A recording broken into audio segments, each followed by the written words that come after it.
If your iPhone's personal hotspot is not working, it can be frustrating, especially when you rely on it for internet access on other devices. So in order to fix that, first thing first, all you have to do is check basic settings. Ensure that your hotspot is enabled and also make sure that your cellular data is enabled. After all confirmation, first thing you'll have to do is restart your device. Sometimes a simple restart can resolve connectivity issues. After that, go to the control center option in your iPhone. So iPhone with home screen, you'll have to swipe up from the bottom, and iPhone with the Face ID, swipe down from the top right corner and toggle on and off the airplane mode.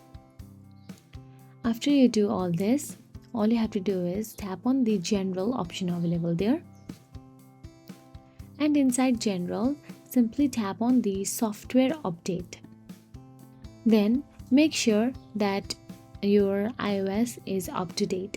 Outdated software or carrier settings can cause issues with the hotspot as well.